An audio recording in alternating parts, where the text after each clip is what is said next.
Juta remaja Indonesia yang mengalami masalah mental yang dipengaruhi oleh berbagai faktor. Para orang tua diminta lebih peduli dengan kesehatan mental buah hati mereka.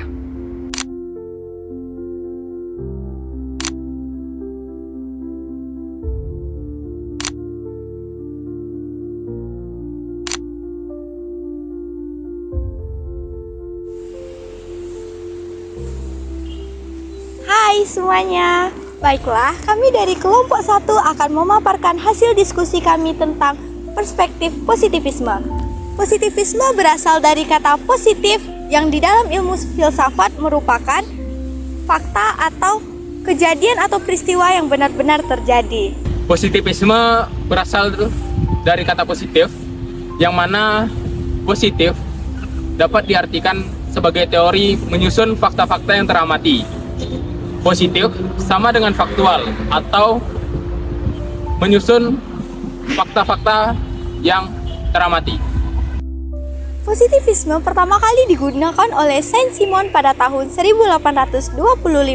Kemudian muncullah Auguste Comte. Beliau memperkokoh aliran positivisme dengan mengatakan yang nyata dengan yang kaya, yang tepat dengan yang kabur, kesahihan relatif dengan kesahihan mutlak, yang tepat dengan yang kabur, yang berguna dengan yang sia-sia. Auguste Comte juga mengungkapkan bahwa pengetahuan yang benar adalah pengetahuan secara faktual, pengetahuan yang bisa diobservasi secara empiris oleh panca indera. Positivisme menolak metafisika karena pengetahuan yang tidak berguna dan spekulasinya yang tidak pasti.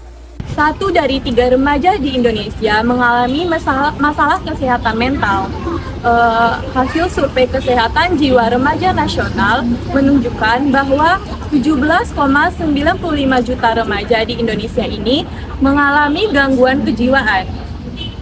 Dan juga survei yang dilakukan pada remaja usia 10 hingga 17 tahun ini dilakukan oleh sejumlah universitas di Indonesia yang bekerja sama dengan Kementerian Kesehatan pada 2020 tahun lalu.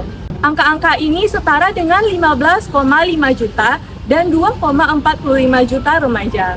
Penelitian menunjukkan adanya beberapa gangguan mental yang paling banyak diderita remaja di Indonesia.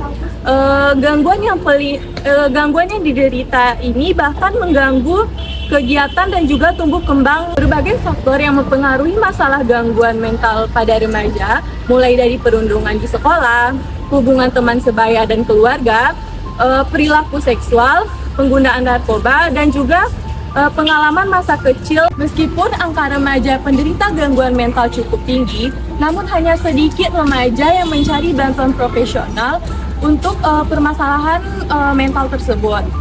Orang-orang tua juga diminta lebih memperhatikan kesehatan mental buah hatinya. Positivisme adalah suatu aliran filsafat yang menyatakan ilmu alam adalah satu-satunya sumber pengetahuan yang benar dan menolak ada semua aktivitas yang berkaitan dengan metafisik. Dalam perspektif positivisme, komunikasi sering dipandang sebagai proses yang lebih satu arah, di mana pesan disampaikan dari pengirim ke penerima dan pengaruhnya dapat dianalisis. Dalam hal ini, berita tentang kesehatan mental disampaikan kepada orang tua dan mengukur pengaruhnya yang didapat oleh orang tua setelah menonton berita tersebut.